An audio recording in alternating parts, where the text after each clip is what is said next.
Welcome to episode 33 of Inside Politics, for teens by teens, where I explore the politics and issues impacting our generation.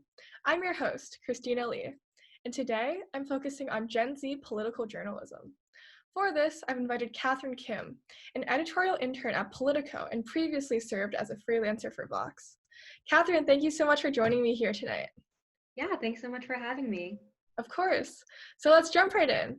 So can you describe your role and your day-to-day responsibilities as an intern at Politico? Yeah, so basically, I started in June. I'm at least on the team until December. A large part, because I'm on the magazine team, a large part of my job consists of fact checking. That's such an important part to journalism, making sure that everything we produce it can be backed up with facts and ensuring that there aren't any errors to just make sure we're a credible news site. So that takes up a lot of my time. I produce stories as well, all of them related to politics. I do have a keen interest in the intersection of kind of politics and identity. So, like, one of my first stories was basically about how masks and I guess just how cultural differences kind of lead to a different approach to public health. So I'm South Korean. I was in Korea from March to June to stay with my family during the pandemic, and just the way people there approached the issue of wearing masks was very different in the U.S. I was very shocked when I first came back, and I wanted to explore the topic about how like that identity as a Korean kind of helped people, I guess, just be more open to the idea of wearing masks. So that's some of the work I do. Other than that, I help out with the breaking news team, kind of quick article hits. And I also help with writer outreach. A large part of Political magazine is produced by freelancers. So part of my job is finding really talented writers who can help write about the most important topics in politics these days, whether it's race or Congress or the president or whatever it may be. That's awesome. So I guess, what does serving in this role mean to you? And especially because you're bringing this Gen Z perspective to the Politico magazine. Got it. Yeah, for me, I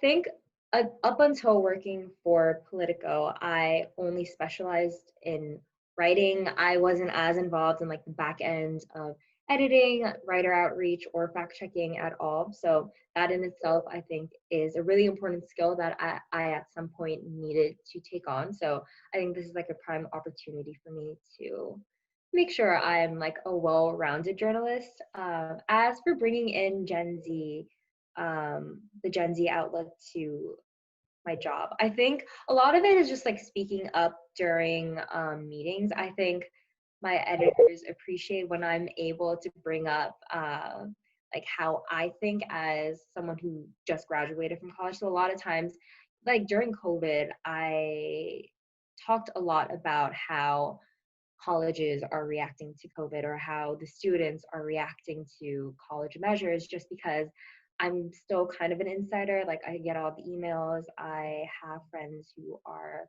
on campus right now. And I'm also really big in TikTok. I love TikTok. TikTok. I know. And so I feel like I'm like the resident like TikTok expert. So a lot of times I'll help like throw out ideas. At one point I was talking about like how conspiracy theories were like a big thing. So I brought that up to my editor. I also brought up how like protests are like a huge part in like protests are very big on the TikTok platform. So I threw out the idea of exploring like what makes TikTok such a great I guess platform for like young Gen Z protesters. Yeah, that's amazing. So, I guess like with the election coming up especially, how has that affected your role? And I guess like what certain responsibilities have you been focusing on because of that? It's definitely a lot more work. We're definitely, as we like engineer the election, everyone kind of working overtime at this point. Mhm. As for like new roles, I think I wouldn't say like there are new roles. I'm still like doing the job of like fact checking. I'm still helping out with like quick I guess like if anything, like there's more breaking news to cover. So there's that.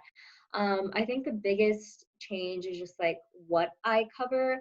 Like up until this point, I think I was a lot more focused on COVID and just like I said, like the intersection of identity and politics, and that definitely still remains like a relevant topic during the election. But now it's like the more like I've covered the national conventions, I covered Kamala Harris being elected as VP. It's like a lot more substantially like related to the election. So, and I have an upcoming story basically like a roundtable with Republicans about what they're thinking about the elections 50 days before November 3rd. And so I think it's more just like what we're covering is becoming more and more like tangibly related to the presidential election. Yeah, definitely.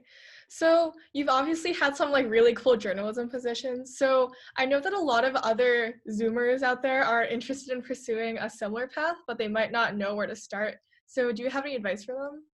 Yeah, so I mean, I was such a nerdy high schooler, and like I even when I was in high school, I really wanted to do journalism, like the nerd I am. And then, but I think my advice is a try to just get involved in journalism whatever way you can. It doesn't have to be like really flashy. My school journalism program had maybe a staff of like 7, 6, and we like were struggling to release something like every quarter. But it was something like I still kind of learned at least the basic makings of an article and like how to like interview people. And so I would say just like throw yourself at it. Like it doesn't have to be fancy. If your school doesn't have like a newspaper, like make it yourself. It doesn't like it can be like once a quarter. It doesn't matter like how often it's released. It's like the act of doing it itself and like familiarizing yourself is what's important. So I'd say that. And then second of all, I would say just like read a lot. I am a huge fan of Google News. This is like I'm not. I want Google. I'm not like promoting them in any way. Like I wish they'd promote me or sponsor me. But the best way to like be a journalist is just like follow the news and make sure like you're very well read. I personally find the best way to follow the news is to like go onto Google News, click US News, and then just scroll through all the headlines at least. They have a really good mixture of local and national news, so it really keeps you up to date. And I mean, just knowing what issues are going on right now will be like a really invaluable resource for you once you go on to college, where you really can kind of hone in on your skill and I don't know, like try to become the journalist you always dreamed of. All right, great advice. Thank you so much, Catherine, for joining me here today. I really appreciate your insights. Stay safe, stay healthy, and I'll see everybody next time on Inside Politics. Hi, everyone. This is Christina. Thank you so much for watching Inside Politics, and please feel free to check out the rest of the interviews on my channel. See you next time.